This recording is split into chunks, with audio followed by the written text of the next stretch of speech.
I created the story engine because I've met so many writers who are walking around with just the most amazing story ideas in their heads, and for whatever reason they couldn't get them down on paper.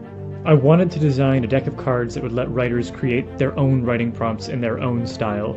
Using the story engine deck, you can create new character concepts, plot threads. If you play Dungeons & Dragons, you can use it to create new NPCs, new settings, new magic items. I really recommend you check out storyenginedeck.com.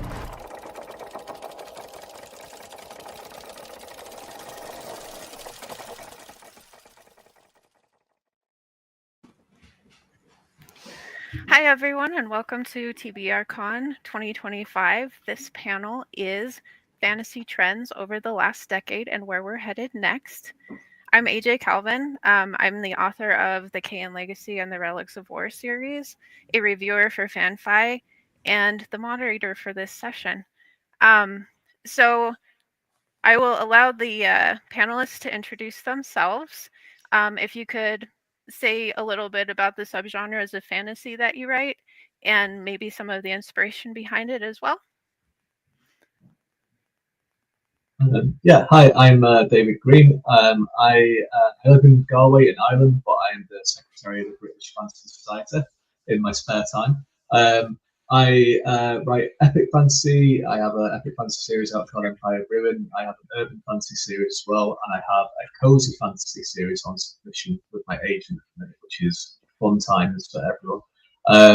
My inspiration, well, I'm autistic, so a lot of my kind of thing comes from wanting to write about neurodivergent characters or neurodiverse characters, and a lot of it is very, very rooted in character.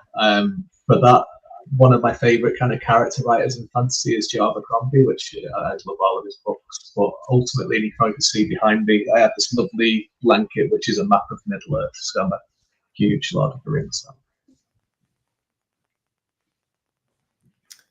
fan. I'll jump in. I'm Sebastien de Castell. I'm a Canadian and technically British fantasy author. I call what I write, I like to call it swashbuckling fantasy. So there's a lot of inspiration from, ranging from Raphael Sabatini, who wrote Scaramouche and people like that, to more modern sort of swashbuckling, what I think of as kind of swashbuckling fun authors like Stephen Bruce. My latest book is Play of Shadows, which is I maintain is the greatest swashbuckling fantasy ever set in the theater. Not that anyone has ever asked for that.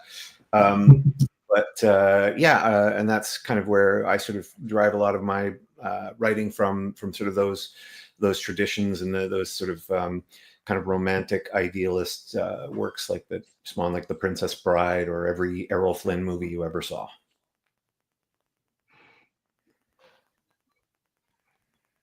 Samantha, would you like to go next? Sure. I'm Samantha Mills. I've been writing sci-fi and fantasy short fiction for a few years, and then this year my debut science fantasy came out, The Wings Upon Her Back. I like the whole breadth of the genre, though lately it's been fantasy for me. I grew up reading a lot of like Terry Pratchett, but didn't think that was the genre I was going to end up in. And then after college, I kind of stumbled all in a row onto Robert Jackson Bennett, N.K. Jemisin, and Cameron Hurley. And like between them, I realized, oh, this genre has really like exploded in a lot of new directions. And that brought me back. And here I am. Thank you, Samantha. I'll go next since we're going along the row. So hi, everyone. I'm Taran Matharu, New York Times and Sunday Times bestselling author. I write fantasy and science fiction, primarily fantasy. I've written 3 series. The first is the Summoner series, which many might describe as a mix between Harry Potter, Lord of the Rings, and Pokemon. And then I've also written the Contender series. That's some people describe that as Lost meets Gladiator. And finally, there is the Dragon Rider series, book 2 of which is coming out in a couple of months, which is, I guess, my version of House of a Dragon is probably the best way to describe it. And the first 2 series are young adults, and the Dragon Rider series is adult fantasy. Hi, everyone. I'm Brent C. Lambert. I am a founding member of Fire Literary Magazine Hugo Award winning. I think we are the only all Black science fiction magazine to ever win that category. So it's pretty cool. I am also a freelance editor for Tor.com. So I am the editor for the Mosa and Pleady series. Mimicking of Known Successes is the first book. I'm also an author as well, science fiction and fantasy. Most recently, I had a novella come out through Neon Hemlock Press, Necessary Chaos. I guess I would describe it as kind of like a little bit of Final Fantasy, a little bit of Craft Sequence, and a little bit of Mr. and Mrs. Smith. For me, I really love I like the stuff that kind of blends everything together. I probably will mention the Craft Sequence a couple of times just because I don't think anyone's ever quite quantified exactly what type of epic fantasy that is. Maybe it's like epic fantasy in an urban setting, but whatever it is, that's like the one I'm really attracted to. But I've also had a couple of sword and sorcery stories come out, and I found that I'm like really enjoying that subgenre too. Well, thank you. That's actually a really good segue into the first topic that I wanted to discuss today, which was genre blending, the science fantasy, horror fantasy. There seems to be a lot more of that being published recently. Where do you all see that going in the next 10 years or so? I love it. I think that for a while the genre lines were pretty strict, and everyone's sort of like having a really great time now pulling from all different genres, pulling together. Not that these things hadn't been done before, because they had, but it's getting less and less quantifiable, where I think like the shelf just has to be sci-fi fantasy and just accept that they're all going to be mixed together.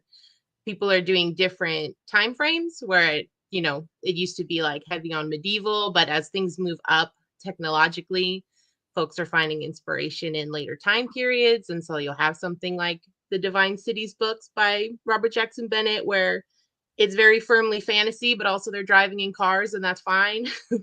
Or you have like R.S.A. Garcia's debut this year, The Night Ward.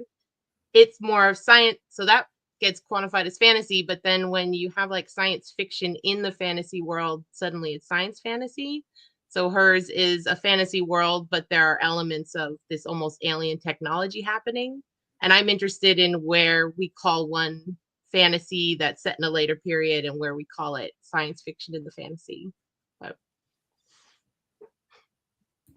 yeah, I think that's kind of like what I love it too, by the way. I love it too. But I think like there has been some like, I guess people haven't been able to quite nail down exactly what to call it. Because I think of Jade City from Fonda Lee too, like how this is like, it's magic. You have this jewel that gives people superpowers, but it's also very much like a 1930s like Japan, or so I think the reason you're seeing some of this blending and some of this opening up of the genre too is that it's more people are being allowed to have a voice in the genre. So for a lot of people, we come from cultures where the supernatural exists right along with the everyday. So it's like, I'm from Louisiana, so it's not so different to think of like, oh yeah, that person had hoodoo done on them, and I'm still gonna go to my day job in the call center.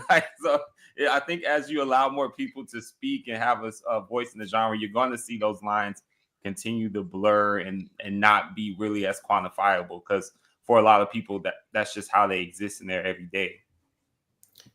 I think following up on that, because I agree with Brent, that in parallel with the more avenues for more voices to come in, and therefore more types of stories and more sort of frameworks of understanding the notion, the line, not just being something like fantasy and science fiction, but say the supernatural and the everyday. We've kind of grown accustomed to this notion that there's like a very hard line between the two. That was kind of the way that we tend to view in the West. We often sort of have viewed things, but that's not always the case. And when you do set a context for a story where it can ease back and forth with less of a like, oh my God, everyone, let's spend a chapter talking about how this can't be real. That creates a different environment.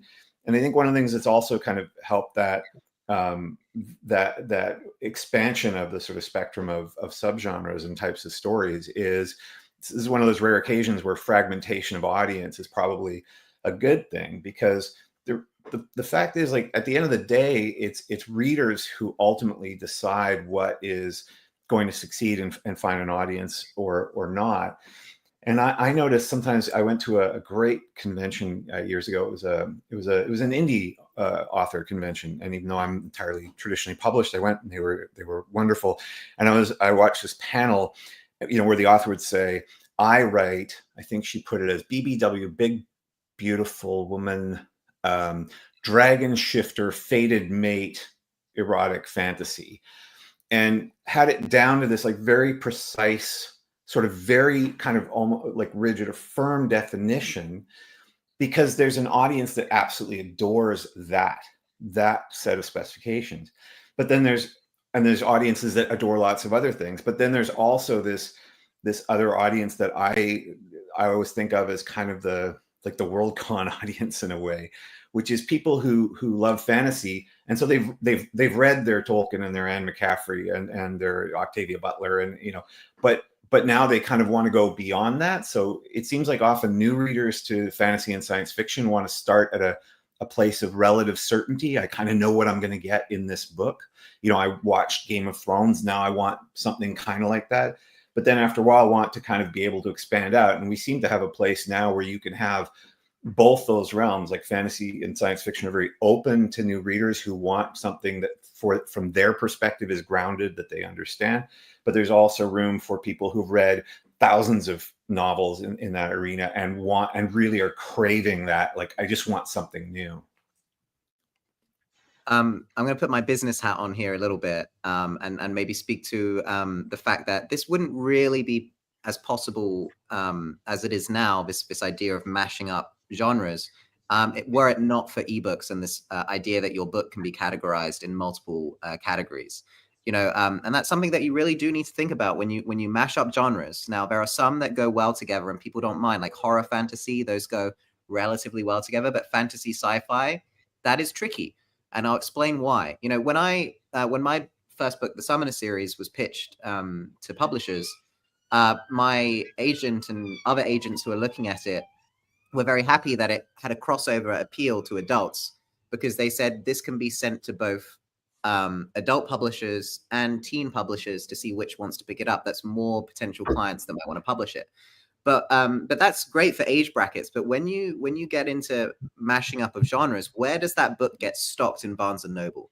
And publishers, as I love traditional publishers, but they are very focused on print still.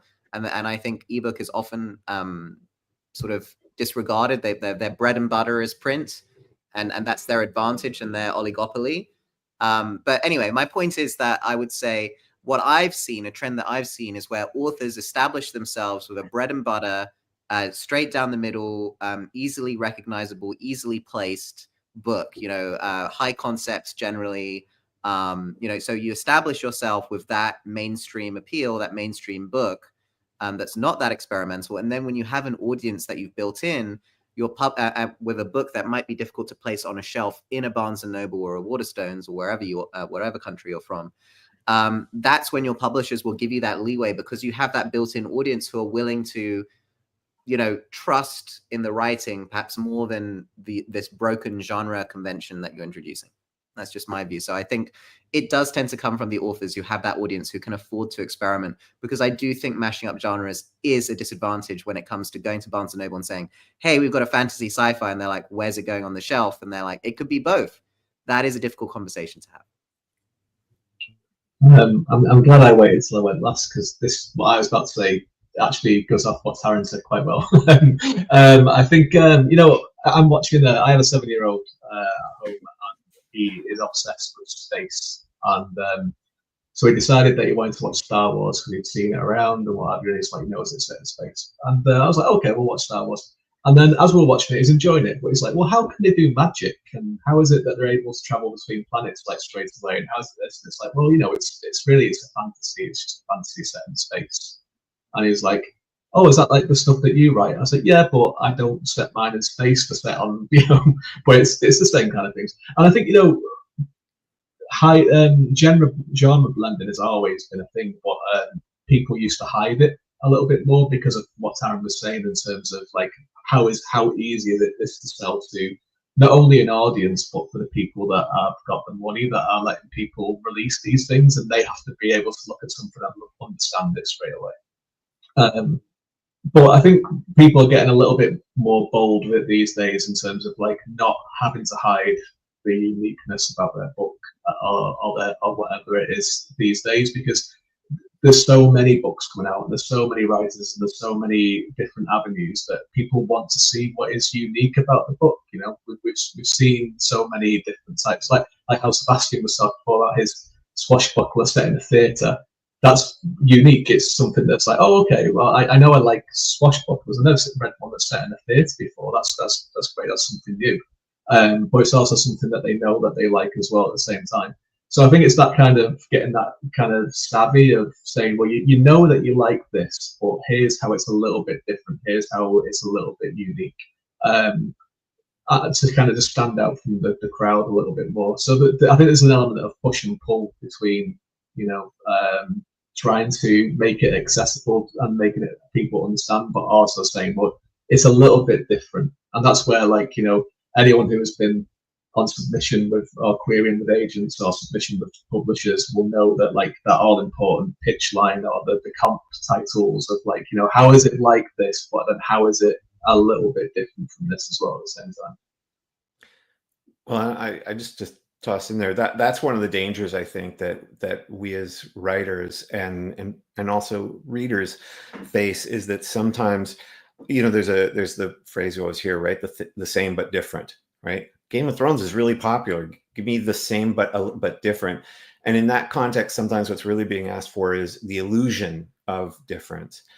And there's a range between that notion of the same but different, where, okay, it's basically Game of Thrones, but it's set in, a kind of post-colonial India, let's say, as a sort of an example. But you're doing all the same things. And so it's really, even though it's been transplanted into another place, you're still adopting all of the sort of medieval Europeanist storytelling approaches and techniques and attitudes. And there's a distinction between that versus when someone is saying, no, I'm genuinely telling something that's coming from a very different perspective. And in fact, even if you look at just what we would think of as bog standard, European and medievalist fantasy, even that has been quite rigid in its approaches. There's a lot of different ways of looking at the Middle Ages, even in Europe, like even this terrain that we have mined over and over and over for 100 years. And so, yeah, it's really trying to make sure, and this is a problem for wiser minds and billionaires, I suppose, but making sure that there are avenues for pursuing that widest sense of genre blending. Now I'm super curious if the difference between like setting and plot structure, where if it's a clearly fantasy setting, you can get away with pulling a mystery plot, a heist plot, a romance plot. And so maybe that's like kind of what we're talking about. The separate, like when it gets confusing is when you're mixing the settings and people, then it's where does it go on the shelf? Yeah, it's the categories, I think. Yeah. It's the categories that are chosen by Amazon, by Barnes & Noble about what label is on their shelves. Like, I think that you can, like, for example, we have the Shadow and Bone series that effectively has a huge heist and heisting is the sort of main, and it's set in a fantasy world. That book is not going to be on a heist shelf. Right. That is always going to be on a fantasy shelf. So I think, and I would almost consider fantasy heist a subgenre. It's a subgenre, really. So I guess it depends on what you mean. Like survival and horror are two different genres, but technically survival horror is a subgenre of horror. So I guess it depends on whether it works. And ultimately, these subgenres are a consequence of past mashups of genres that have become so popular that they've become subgenres, and these wouldn't exist if there wasn't the person who wrote the first, major survival horror, or the first 50 people who wrote it and created that audience for it. So yeah, it's definitely something to think about. Paranormal, for example, paranormal and fantasy, they often mix together quite, and it'll be interesting to see where, how these decisions are made, who makes the decision of where it goes on a shelf. But I think when it comes to this, all I would say is in self-published, there's a comment that I'd love to highlight here. Alia Frink said, while I understand Taran's comments, I would push back from the indie side and self-pub side and say that the opposite, at least in the US, is more true. And I agree with her. I would say that people love their categories that they can search up on Amazon. And I think you listed a whole bunch of stuff, Sebastien, there. BBW, whatever it was, all these different harem is another one that I see popping up, where it's like one person with multiple partners and things like that. Those subgenres do not exist on the shelf in Barnes and Noble. And I think that's where this conversation gets really interesting, because I do think that people are looking for more specificity. And I think that that self-published authors and right-to-market authors, they move a lot more quickly than traditional publishers. They can jump on trends very quickly. And smaller presses who are digital first, who don't have long print runs, don't have long lead-ups to marketing, don't have warehousing issues, they're fast and flexible, and they can appeal to these subgenres that might have a small niche. They might have a niche of, you're going to make, every book that comes out in this genre that's decent will get you 3,000 sales, and they keep their costs underneath that, and they make a profit every time.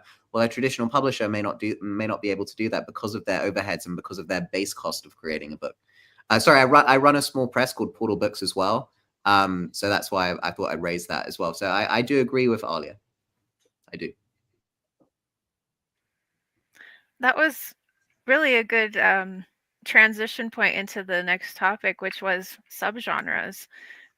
If any of you have more to say on that, that would be neat to hear. Yeah, I mean, I think Taran and Samantha just kind of touched on it a little bit as well. I think reader expectations is really, really important as well when it comes to mashing genre and subgenres as well. I was watching a panel at EasterCon in the UK a few years ago that had Adrian Tchaikovsky and a couple of other people on it, and they got into quite a bit of debate about, is the difference between science fiction and fantasy just the trappings, just the settings, or is it, other things involved in it as well? And it got quite heated at one point, which is quite amusing, as these things tend to do. But I think so if a reader picks up a book that has a certain name on it, if a reader picks up a Peter F. Hamilton book, they know what they're going to expect, right? And it's going to be a sci-fi. It's going to be pretty hard sci-fi. But if they pick it up and it ends up being something that breaks the rules that they're kind of used to in terms of what a science fiction book would be, that can react quite poorly to that. And there's some certain subgenres like romantasy, like cozy fantasy, where they have some very, very defined expectations from the reader that you shouldn't really kind of mess with, because they're picking up those, and you can add different things and stuff like in the story. Like you could do a heist with a cozy fantasy or a romance. You could do, you could do an adventure. You could do all these other kinds of things. But there are certain elements in that you have to kind of hit, because the readers are picking those things up with a certain thing in mind that they want to experience with those books. And I think when you kind of get into like other subgenres that are kind of more broader in scope, so epic fantasy or sword and sorcery or things like that, there's a lot more directions that you can go in, and because you are dealing with a broader scope, there's more elements and more acceptance to bring in other elements of different genres and subgenres into that. Because if you think of I went back and started reading The Wheel of Time a few years ago, and I was reading Eye of the World, and I was like, there's a lot of horror in this, but I'd forgotten about it. There's a lot of horror scenes in it. There's a lot of weird dream sequences and all these kind of things. When you think of it as just being this classic epic fantasy book, even then those other things, and you accept it because it's part of that huge scope. Whereas if you kind of narrow that scope to something like cozy fantasy, like romantasy or something like that, you have to be a little bit more careful with direction that you're going because of the reader's expectation. I think it's really important to create that, to sort of have that distinction between subgenre and trope, because both exist to greater or lesser degrees in various contexts, and we have to always, I think, keep in mind the three sort of different vectors, right? There's how we look at as writers, which 90% of the time is we don't care, we're just trying to tell a story, and we're going to use whatever trappings will allow us to find that story. And then subsequently we go often a little bit too late. Oh my God, I just wrote a cozy post-apocalyptic horror steampunk, fated mate dragon shifter book. And somebody, and then we have to figure out what to do with it. But then again, I shouldn't generalize in the sense that there's other writers who have that very focused. I know exactly what the market wants, and this segment of the market wants happens to be what I love. I'm going to do my best work for them. But then the other sort of vector on this is the audience, who are the ones who are often more about when their reassurance when they're picking up a book. There's 10,000 books in the smallest bookstore you can imagine, and so making that choice for them sometimes is about reassurance. I love enemies to lovers stories, or I love cozy things, or I don't like fantasy because I don't like all the violence. Oh, but this one is about a coffee shop with an orc or something, and so that I feel reassured. And then, as Taran has brought up, rightfully so, from the standpoint of the booksellers, it's, hey, we have shelves. Like we aren't interested in creating the world's largest kind of archive. We're trying to move things off shelves. And for them, often it's pretty easy. Like if it's set in space, we're putting it in sci-fi, and it doesn't matter whether it's got all about a mystery about a dead astronaut or something. And if it's got a guy with a sword on the cover, we're sticking it in fantasy. And and so in a sense, I think we've all seen this, where cover design ends up defining the category where something goes. And sometimes savvy publishers do that intentionally. I remember there was a period of time where there was a whole set of Harry Potter covers that were specifically meant to allow it to go on adult fiction shelves, like the general fiction, more highfalutin shelves. And so, there's those three audiences, or those sort of three groups of writers, readers, and booksellers are kind of all looking at subgenre in different ways. I wonder what a good metaphor. Oh, sorry. Go ahead, Samantha. Oh, no, that's fine. Go for it. No? Okay. I was just saying, I wonder what a good metaphor would be for genre, subgenre, and trope. I wonder if it's cuisine, dish, and ingredients, perhaps, might be the easiest way to, so it's French, Italian, pizza, and mushrooms, for example. And then everyone debates whether they like pineapple or not, which I wonder what that would be. Maybe that would be spice, or spice as in, erotic content, or not, in your book. Pineapple. I think you've hit something great, Taran, because I don't care what type of cuisine or dish it is. If there's mushroom in it, I don't want it. Well, but that's the thing, right? And that's what this hyper specialization of books is doing. It allows people to pick their recipe almost. They're like, I'm looking for, it's a choose your own pizza, right? You got your classics. That's what the bookstore's selling. That's what your standard pizzeria is selling. But maybe you're ordering online and you're like, I want gherkin on my pizza. I want bacon on my pizza. And you can pick it. And maybe there's only a certain number of people that would want that. And that's why a standard pizza shop won't have that on the menu. But I think that is the comparison between Amazon's sort of wild west of subcategories and the genre that my publisher publishes, which is called Lit RPG. Literally, the entire community campaigned for something like 6-7 years to get that added as a category, because I think for maybe a 3-year period, 10 to 30% of the top 100 best-selling fantasy books were Lit RPG, and yet everyone just shoved it in cyberpunk because there was nowhere to put it. And most of these books were not cyberpunk, but it was just the closest you could come. There's a genre called cultivation, which is huge. I think a book that was in number 1 on Amazon for 3 weeks straight was a cultivation novel written by Will White.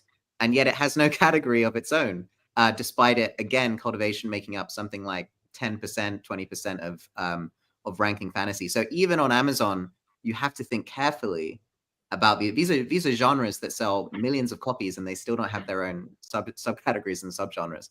So it is a business, and you are sort of limited. It is a shame about the limitation of the retailers that we have to use to distribute our books in how we categorize them. And I think that is a really interesting topic of conversation. And I'd love to hear what Samantha was saying before I interrupted her. Sorry, Samantha. Okay. Oh, I was just going to say, from the reader perspective, because I approach it so differently as a writer of what I'm trying to do, but then I don't fulfill that as a reader, that the way I get recommendations and the way that everyone I know who isn't a writer talks about books is the feeling it evokes instead. They're not telling me the tropes. They're telling me this is going to make you cry, or this is so heartwarming, or this is funny. And then the genre specifics are almost a second consideration there. And I think that my instinct then for what genres are growing right now is because of that we're getting two like opposite ends. We're getting cozy and romantasy, and we're also having horror.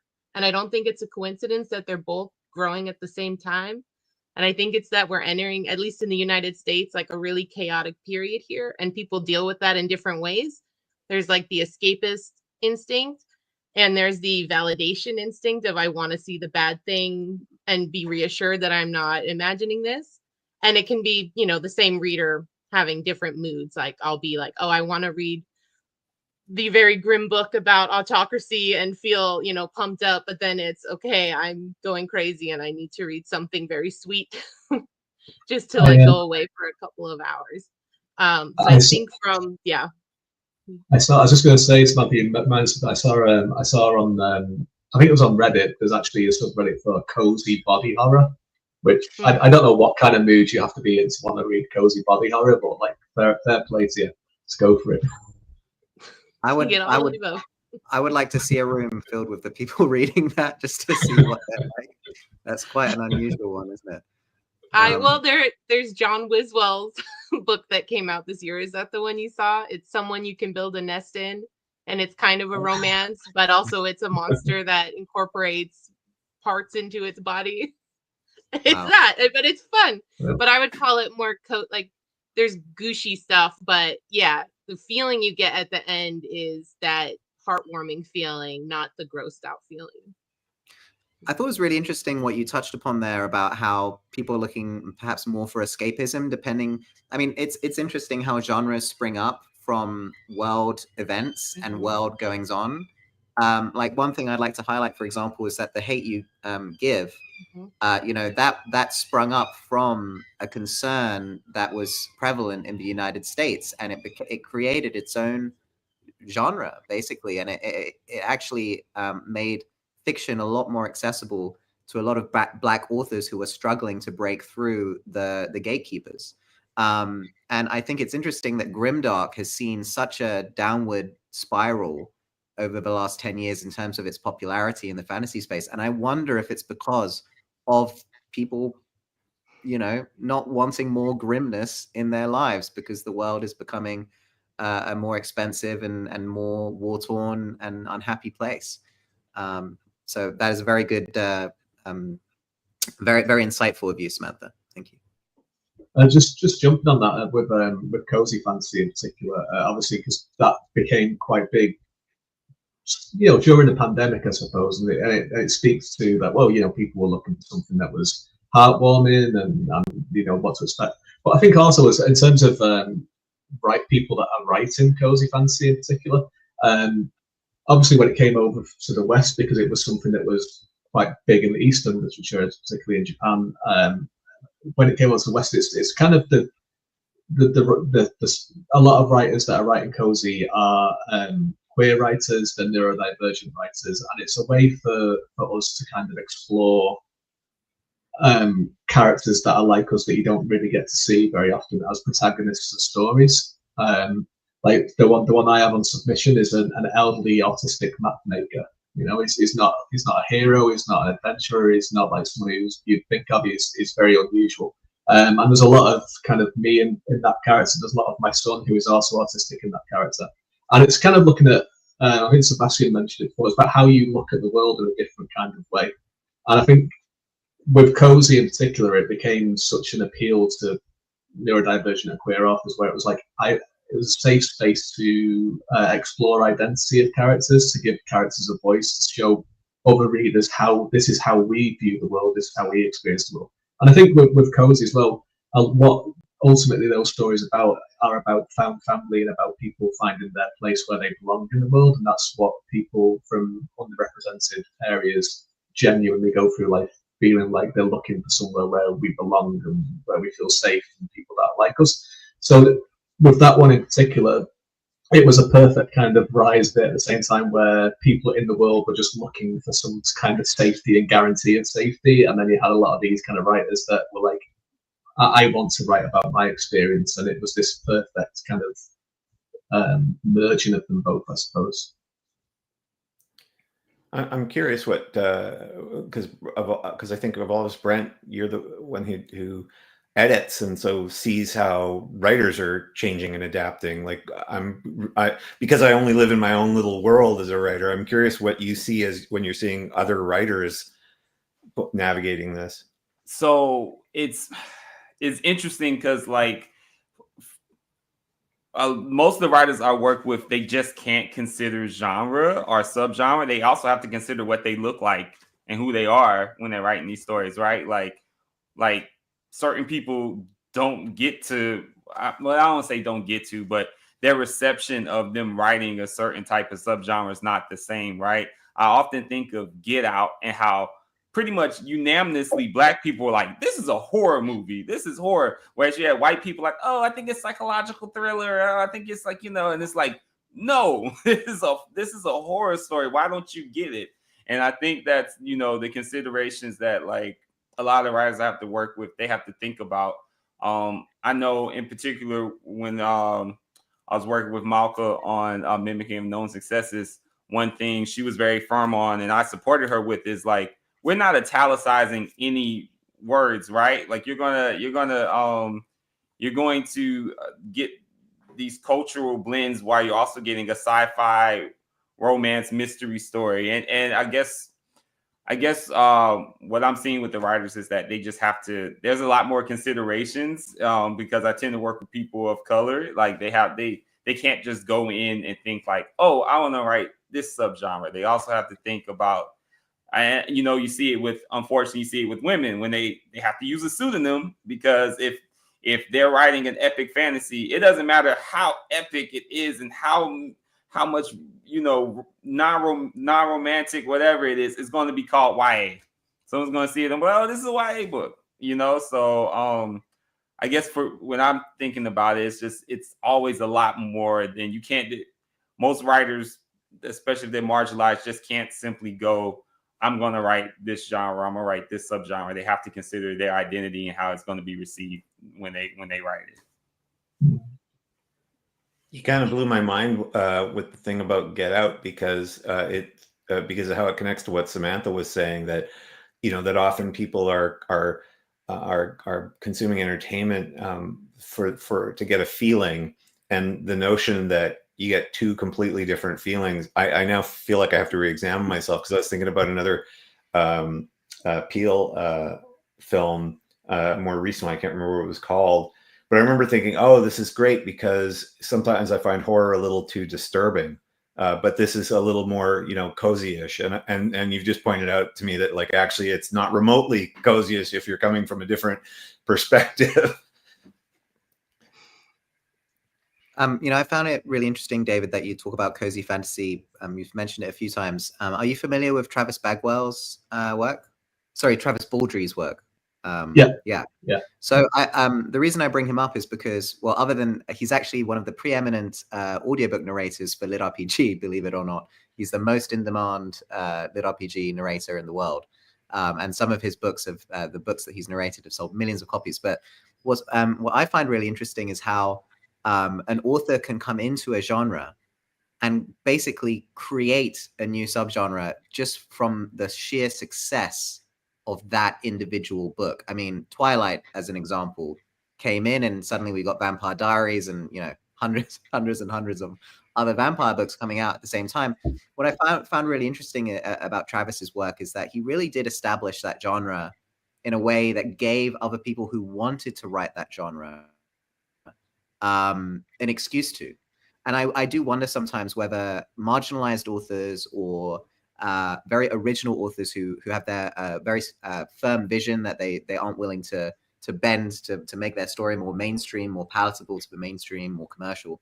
I do wonder whether there are some heroes out there, basically, who have established these genres. And I think that's a really interesting way that some of these genres and subgenres appear. And it really does come from, at the end of the day, it comes from the writers who create those stories in the first place and find success in them, despite all the odds, all the odds of being original. It's an interesting one, particularly with Cozy, because I think Travis, he certainly popularized it. Being on submission with a Cozy Fantasy is quite interesting, because I get the feeling that editors don't quite know what it is they want from it yet. They know that people want it. They know that it's popular when something comes out, but they don't quite know what it is about it that's working.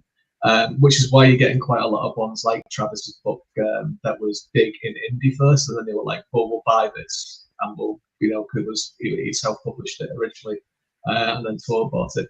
And I think that is because, and it touched on what Brent was saying. A lot of the people that are writing it and have been writing it for a while are people from underrepresented backgrounds, and so that they go into people and they're quite, you know, I don't quite understand. I mean, I kind of made a rod for my own back, because my character, not only is he autistic, but he's also asexual. So it's kind of like, I can see people when editors are going, right, I don't understand both of these aspects of this character, like, you know, and it's that kind of thing where it's, but that's the kind of thing that in that genre in particular people are writing about.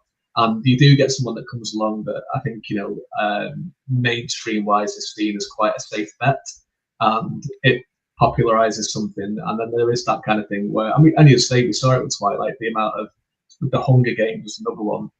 They know that it's popular, they know that people want it, but they're not quite sure why it works in the first place. But you know, people want some of it, and then you get it to kind of fade away a little bit. Then, and you get other ones that kind of get that rise. So it's an interesting one. It can be a little bit. I know there was in some areas there was a little bit of frustration with Legends and Lattes as well, because of I think particularly with Cozy it was kind of that kind of a lot of people, like, you know, queer people writing it, and it was a heterosexual white male that popularized the genre, and I think that was that kind of thing where people were like, well, that's kind of disappointing. But hopefully it gives more people the opportunity to get their voices out there, which is the way to do it, hopefully.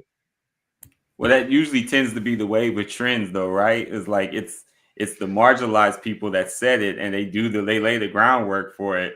Then someone that fits that default comes along, and maybe not, you know, not maliciously or not intentionally, but they take part of it in the conversation, and they're the ones that get glamorized for it. They're the ones that see the success for it, and that ladder doesn't always necessarily go back down to the people that kind of like laid the groundwork for it.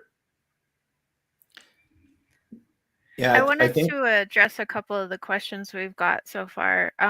The first one is anyone worried that mashing together some very specific genres could constrain their potential audience by going down successfully smaller pigeonholes? Only if you want to sell a lot of books. And at that point, honestly, we're all dealing with that all the time.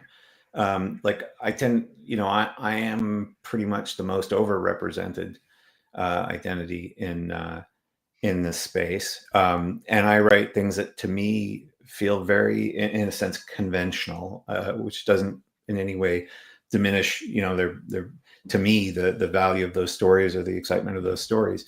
But the reality is you don't have to travel very far down before all of a sudden people are saying, you know, publishers and the people who have to market the books are saying, well, you know, geez, you know, if it was a swashbuckling fantasy set in a this, or if it was a, or even the Spellslinger series, which is my young adult series, which, is sold, translated in 15 languages around the world. I think that series sold more than 500,000 copies.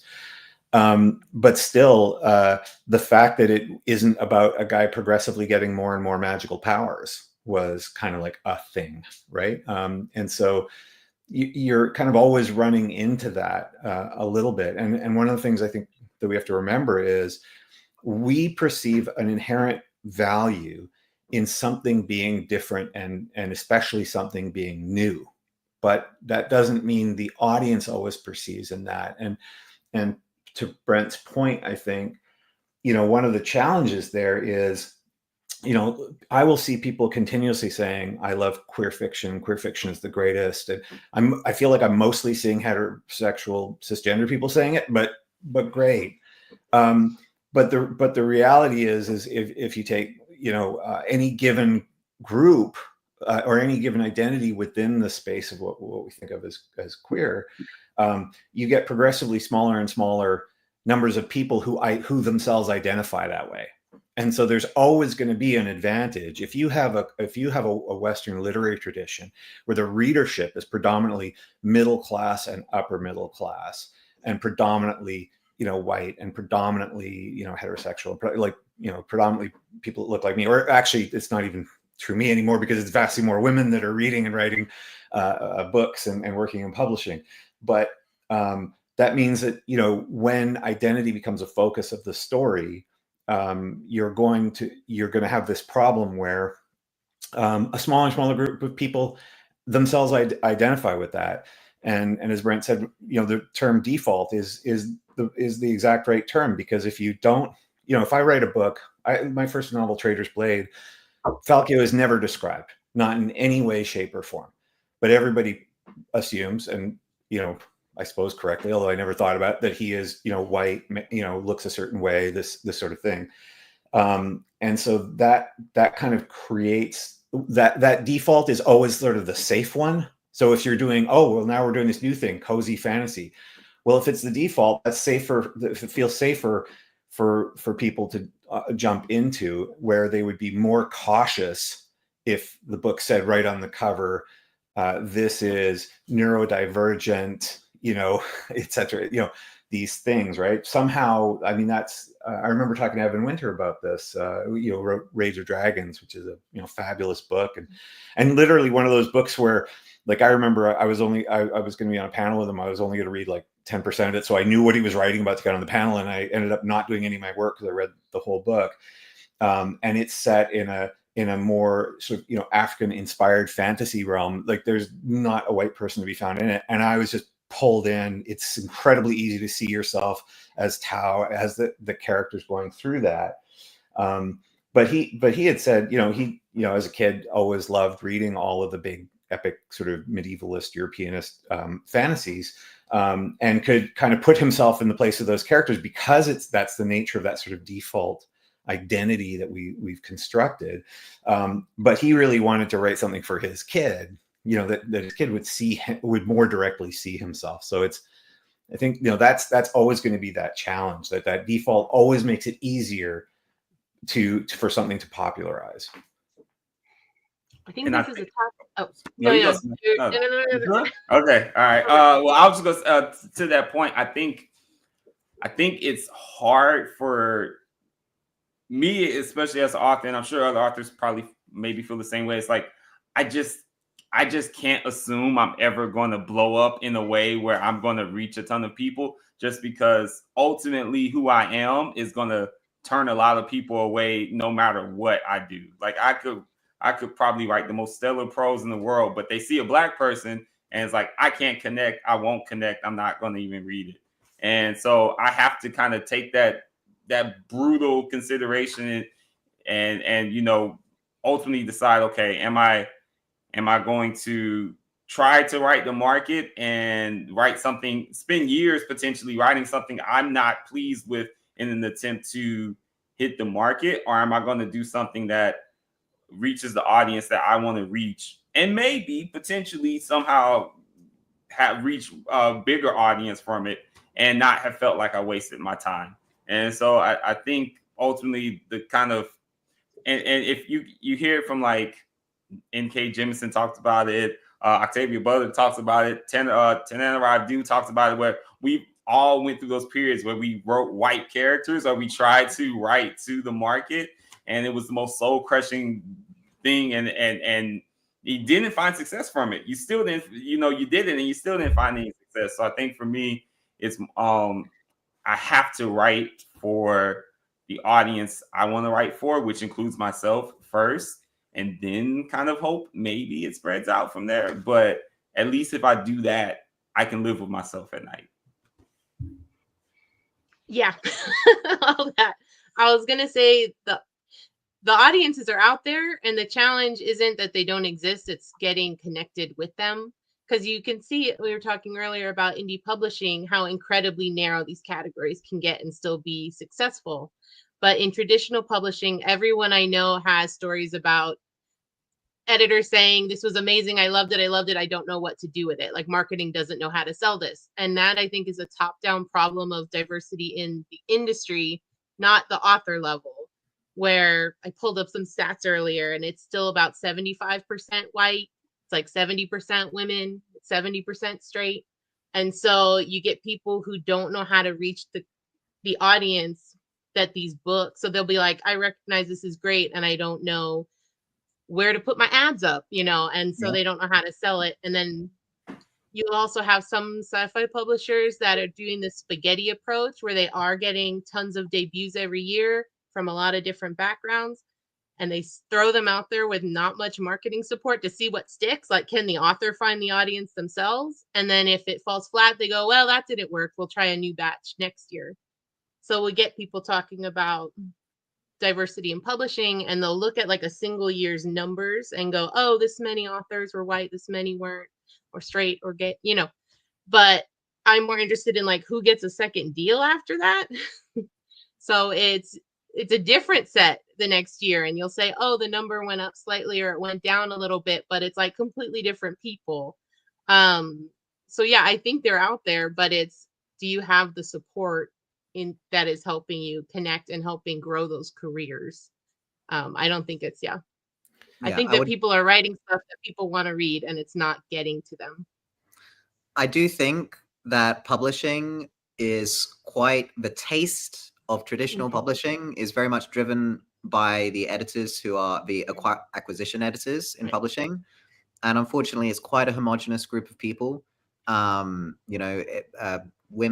often white, college educated, from a big city, usually, often based in New York.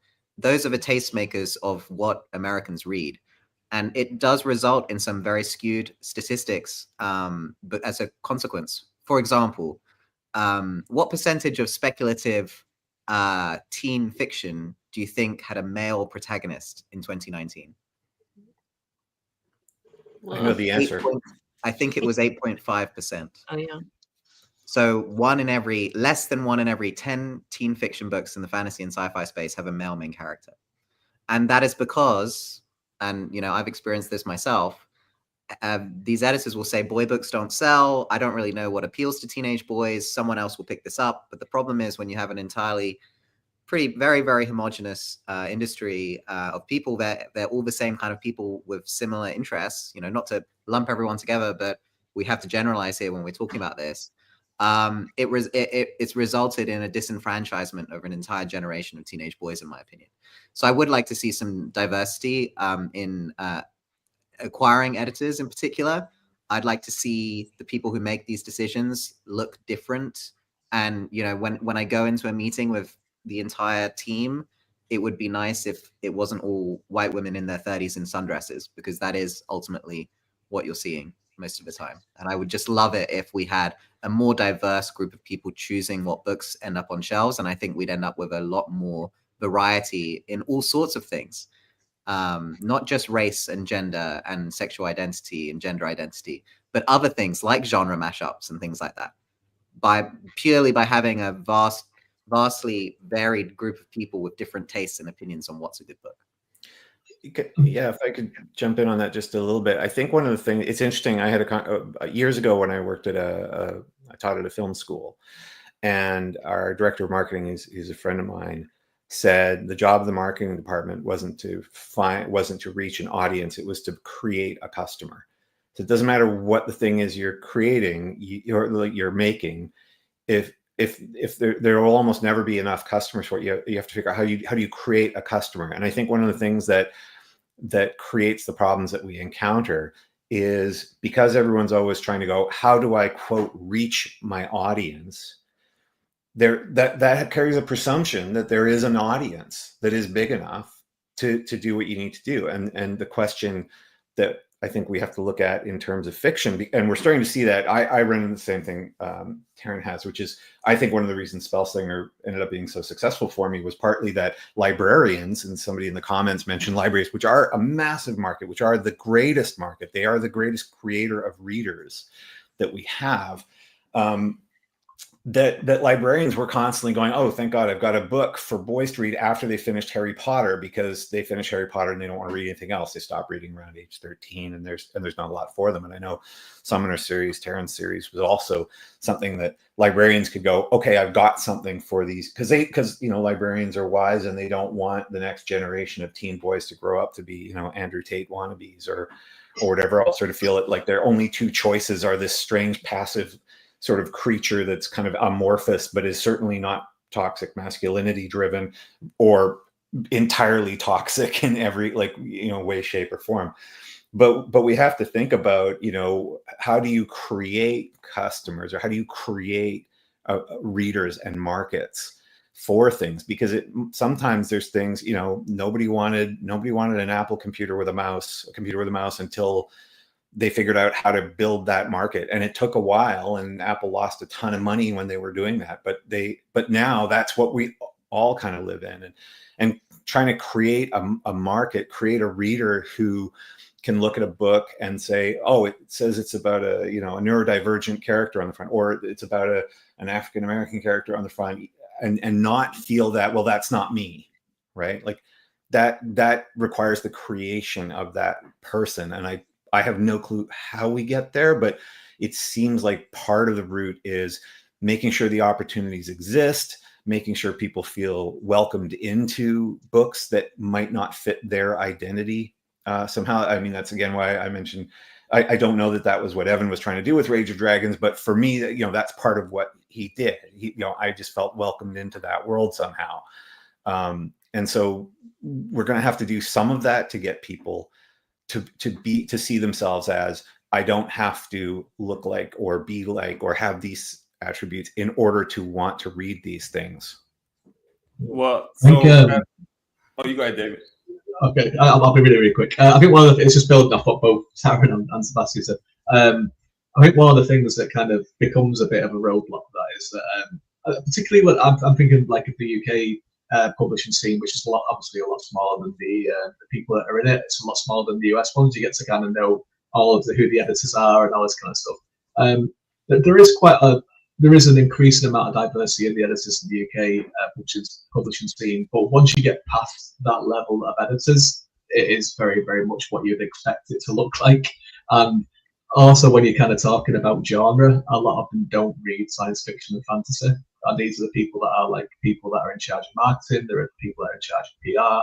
There are the people that are the acquiring editors are going up to saying, "Can I have the money to buy this book, please?" Or it's got this, this, and this, and that. I love it. There's this, and they say, "No, I don't understand this."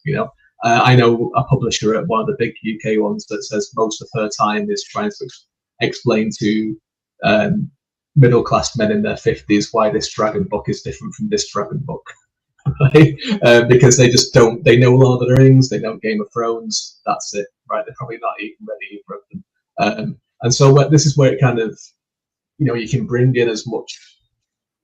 You can try and change as much. You can try and bring in as much diversity at certain levels. But when it gets to that kind of hard stop, that is when you kind of run into problems, because the people that have the money, the people need to be convinced of the merit and the worth and how, as Samantha said, and I've heard it in the last year as well, I love this book, but I just don't know how we're going to convince marketing to take it and sell it, right? And that is where it always comes down to, unfortunately.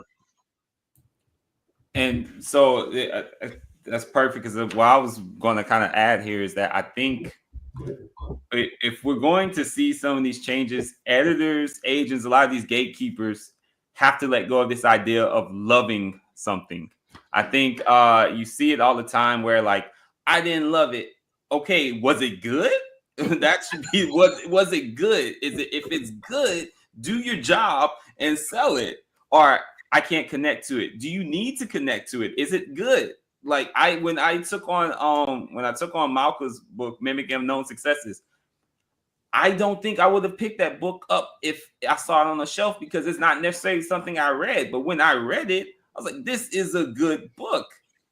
I'm going to champion it as such. I don't necessarily need to love it as a consumer to understand that it's still a good story and it's still something I can put my time and effort into to get it out there. I mean, if we took the approach that publishing takes to our day jobs, I'm not going to send that email today. I'm not loving this conversation. I'm not loving this meeting. I'm not going to do it. Like, no, it's a job. Do it. Do your job. Like, is it actually? And I think we've created this atmosphere of, like, I don't know, like it's kind of like frivolity to the business side of it when it comes to, like, oh, I'm only going to champion the stories I love and the people I love and the things that, bring me joy. And it's like, no, this is work. If we're really going to expand these genres and open up these audiences and reach the people that we should be reaching, like teenage boys, get over the fact that you need to connect with that character necessarily. Is it a good story? Can you champion it? And just let go of this idea of, like, I think this is also, I think this is how they often take advantage of a lot of authors and people in the industry too, is by adding this idea of, like, oh, it's got to be love and it's got to be, this deep connection and all this. And it's like, no, this is work. Like, we need to approach it as work. And I think from an editorial level down, like, people need to change their mindsets about, like, how they're taking on projects and the authors that they decide to work with. Brent, you introduced, I think, the most perfect word about regarding all that, which is frivolity. Because I think that one of the things that affects our genres writ large in terms of fantasy, science fiction, horror, is that they are on a certain level perceived as fundamentally frivolous, right? Why do you read fantasy? Wish fulfillment. Well, how is it fulfilling this large audience that we think looks and talks and sounds a certain way if it's a character that doesn't look or act or seem like them? Whereas nobody says that with historical fiction. So lots of readers who are, who look like me, read books about, Indian, gay women in colonial, under the colonial oppression of samurai. Yeah, read about Japanese samurai. Exactly, right. And why do they do that? Because they go, you know what? I need to explore this different terrain because I'm going to learn something. I'm going to learn something about that place, that world. And one of the challenges, and I don't know the answer to it, that we face with things like fantasy, especially, is nobody feels like they're going to learn something by reading a fantasy novel. And maybe that is something that can be marketed a little differently. Like, hey, this fantasy novel is actually a great way. It's really good. It's a really good vehicle for learning something about this, for experiencing this, for seeing this other perspective, which again, for me, argues for, let's not just take the same, Game of Thrones or whatever, and sort of slap some different, different tonal shades in the descriptive passages on it, because you have to be able to tell people you're genuinely going to get something different, something new. This is at least as life altering as reading a book set in World War I, just because you want to learn about World War I. I'm so sorry, guys. I've stayed as long as I can, but I'm getting texts now saying I have to go. So thanks for having me as long as you have. It's very nice to meet all of you and see you again, Sebastien. Hopefully we can grab lunch in London soon. Thank you so much, everyone. Take it easy. Thanks Goodbye. for joining us. Thank you. We drifted, AJ. Is there other stuff you wanted to get to, or that folks in the chat wanted to get to? This is great. Well, there is another question that popped up, I think, when we were discussing grimdark and how it seems to have been faded over the last number of years. Someone asked, what about urban fantasy? Has that begun to fade as a subgenre? And maybe, David, you have some thoughts on this since you do write urban fantasy. Yeah, it's a strange one, urban fantasy. It's alive and thriving in independent circles and self-publishing. The thing is, it's very, very, very fractured. And what a lot of people, I've been on panels about urban fantasy, and the breadth of understanding of what urban fantasy is wild, right? It means different things to many different people. And I think about 10, 15 years ago, when paranormal romance kind of became quite big, it got lumped in with urban fantasy. And up until that point, urban fantasy was very much like Dresden Files, that kind of thing, which is like, you know, the hard-boiled PI that is in a real-world setting, that's some kind of magic or fancy elements are bleeding into this world. Then we got the paranormal romance. The paranormal romance readers have now grown up and become romancy readers by and large, and those kind of settings they still exist in.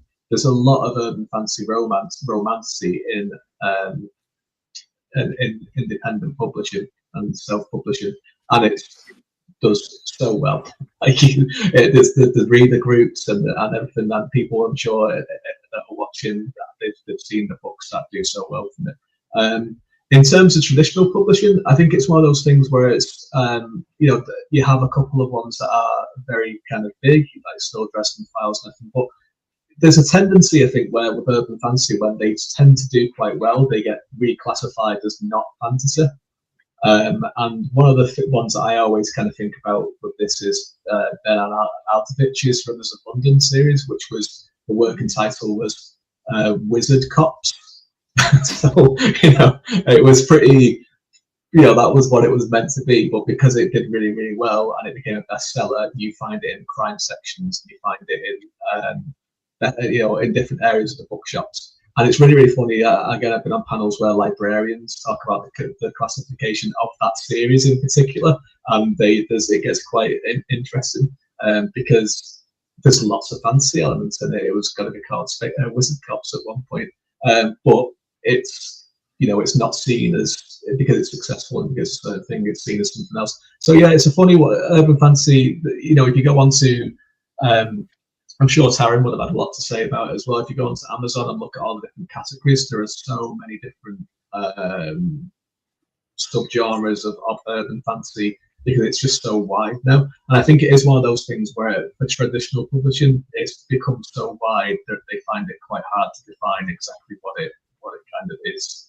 And I think what they think of as urban fantasy as quite a male genre, I think, classically, when you think of like Dresden, and as Sebastian's been saying it a few times, a lot of male readers do end up dropping off for various different reasons.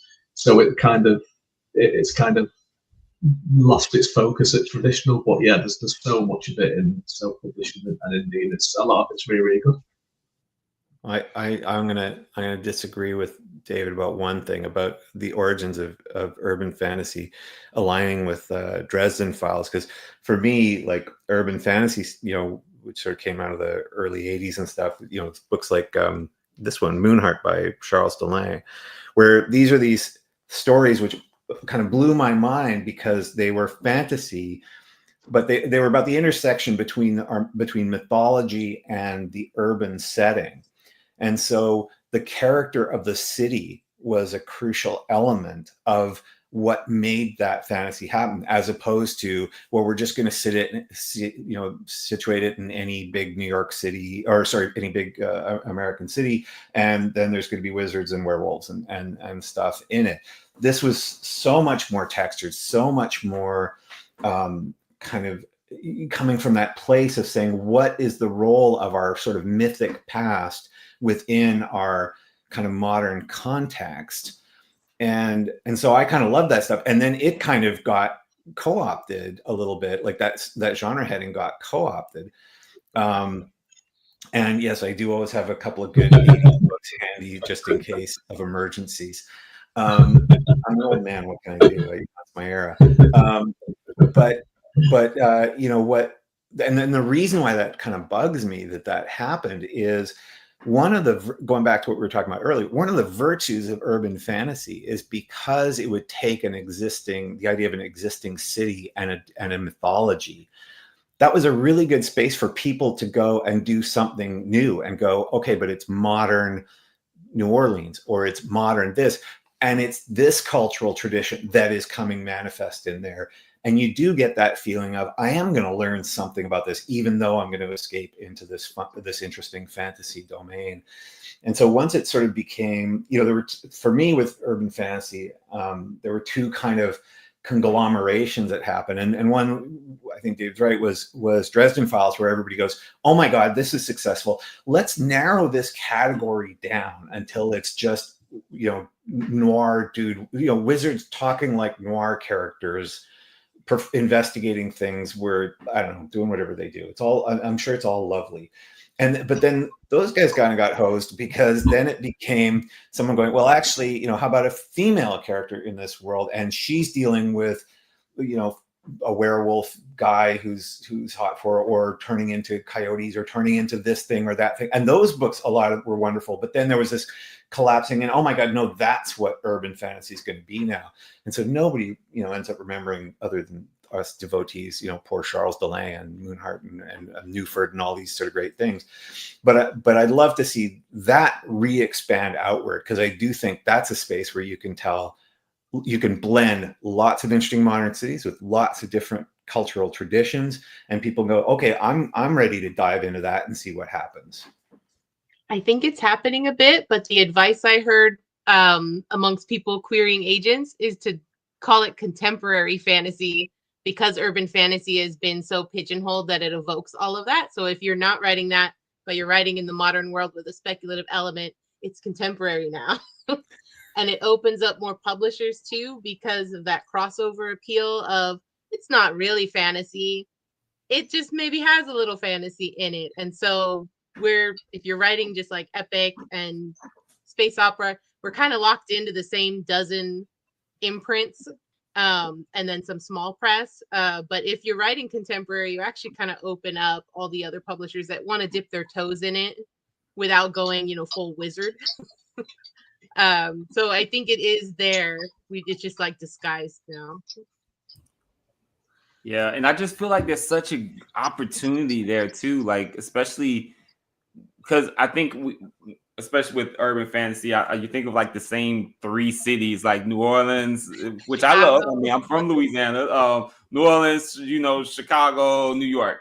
Whereas I'm like, give me an urban fantasy that's taking place in like Seoul or like Shanghai or like, I don't know, like Lagos, any of these places. I feel like the person that's able to tap into that will probably find some sort of success, because I do feel like that's just such a I feel like that's wide open for exploration, and it hasn't been mined enough. So yeah, I'm excited to see if there's an author that out there that manages to tap into that, because I wish there was one book I read, David Mogo God Hunter by Suyi Davis, and it was like urban fantasy, like in Lagos, and it didn't really take off in the way that I was hoping it would take off, because it was like so fresh and original. But kind of going back to what we were saying before, that's usually how it goes. It's like people have to lay the groundwork before someone takes advantage of it. But I do feel like there are opportunities there. I was going to say Liz Williams had Singaporean series, the Detective Inspector Chen novels, and it's one that I feel like it was before its time, and I don't even know if they're in print, but it was like 15 years ago. Nobody was looking for that. So there's my rec for you. I just want to one up Sebastien, because I consider Alan Garner's books as urban fantasy from back in the day, because I lived in the area that Alan Garner lived and where he wrote in, so I could go and visit the places that he was describing. But these were obviously written in the 1960s, so it's like, it was exactly how you were talking about the example you had. It was that taking a place and just delving into that mythology so richly. And like I always it always makes it kind of sad that Alan Garner doesn't quite get mentioned quite as much as I think he should do when we're talking about these kind of things. Because I think I actually met him when I was 10 years old as well. Because in one of his books, he wrote in the back saying you can often find him in Over the Edge in this pub playing cards or whatever. So I went in with my books and was like, "Can you sign my books, please, Mister?" And he did, and he was lovely. So, well, now I feel bad that I don't have my copy of the LT service close to hand. But one of the trends but speaking to that, one of the trends that that we haven't discussed that I found interesting in the past 10 years is kind of the rebirth of the standalone novel, which I think creates an opportunity. So when I was starting out, like 12 years ago, it was just everything was quartets. Like every book deal I signed was either it was 4 books, 8 books. You know, all of my deals were kind of like that because. And the theory from the publishing side was, well, that way we can build up, you know, because every time you release a book, it's going to sell, the second book will sell less than the first, but it's going to help sell more copies of the first. And eventually you can do that. And I think they found that hasn't worked so well for them because too many people were going, I'm just going to wait until the whole thing's out before I buy book 1. I still hear people telling me that, which is kind of hilarious. But then this sort of notion of the standalone came out, and it's interesting. So when Malevolent 7, when we sold that, you know, my publishers bought that as a standalone, and I, you know, even though I knew what the trilogy would be, I kind of written it as if it would be. And then because it was a standalone, lots of people felt happy to buy it because they knew they weren't going to get screwed by the end of, you know, by page 350, where suddenly you realize you haven't hit the end of a story yet. And so then because it was so successful, then they bought 2 more. So now it's a trilogy. And so it's almost like backdoor pilots in the 80s and 90s. I mean, we still do backdoor pilots, right? Where you'd want to do a new TV show, but they wouldn't know if they could make it work. So they'd put the character in a different TV show that was already famous and then use that to build sort of some popularity. But but now that standalones at least are given a place again, that's an opportunity for someone to go, well, maybe I'm, you know, I don't know that I want to invest in a 12-book Singaporean detective series because I'm not from Singapore, but, you know, a la Dan Brown's success of going, here's an interesting city and interesting, you know, history, being able to go, well, it's a standalone book where I'm going to learn both about this interesting modern city and about this interesting, you know, cultural tradition. You know, then I think people are willing to kind of take that risk, right? And not feel like, oh, if I'm, you know, I've either got to invest in 4, 8, or 12 books or not buy it. So maybe that merging of that business necessity of starting to do more standalones and things like, and more novellas and things like that can kind of widen that door for other opportunities for different stories. It ties in quite well with the book box subscription service model as well, having standalones. Obviously, and this is something where the genre is not the genre, but the business, I suppose, is changing as well. Is that a book box deal especially for a debut author can mean a huge amount of, like, if you're going to get a second or third book, because and then obviously then the special editions that they do, and it's a lot easier to do it if it is a standalone because it's like, you know, these book boxes are quite expensive, special editions are quite expensive. It's easy just to buy one of them instead of a whole set of them. And so that is that thing where it's like, let's do the standalones. I also see series of standalones being quite popular now as well. So it's like, it's a loose series. It's maybe in the same setting, maybe with the same characters, but there's a beginning, middle, and end in each book, and you can pick them up in different orders. You don't have to, kind of like Discworld, I suppose, which is a bit ahead of its time. But that seems.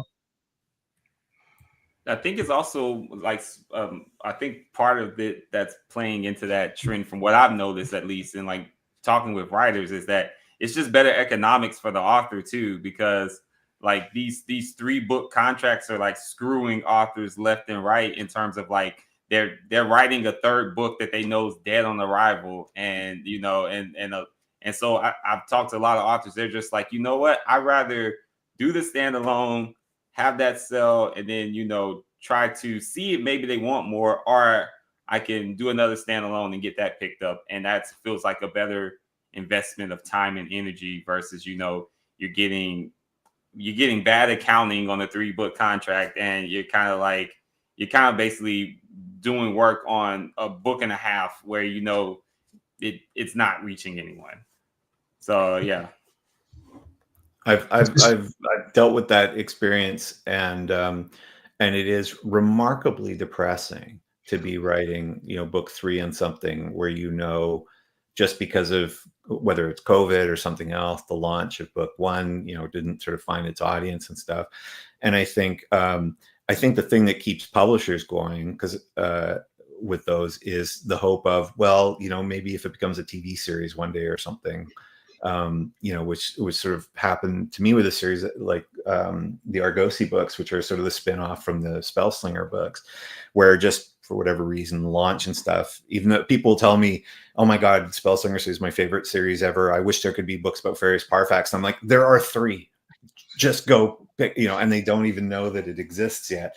But I know, like, for my agent and I will talk about this, and like, well, the Spellslinger series is in TV development, so if that gets on the air and doesn't suck horribly, then those books will suddenly become super valuable again. And that's one of the ways that I think publishers view those things. They're these kind of long-term assets that could appreciate in value. So there's one last question that I think we should discuss from the comments. Do you think the increasing number of fantasy series books being adapted for the screen in recent years has impacted the way the various subgenres are written? I was having a conversation recently about books that feel like they were written as if they're a screenplay, and I don't know if it's on purpose or if there are authors who are predominantly getting fantasy from watching TV, but it'll be like opening with an action sequence, this kind of fast cutting back and forth that would work better on a screen. I'm interested to see if anyone else has noticed this, and I can't tell which direction. Like, are they getting it from TV, or are they like hoping for TV? I don't know. So I know a couple of examples in my head where I know for sure the person started off in Hollywood and tried to sell it and they couldn't, so they moved to the book format, and that's why you see that difference.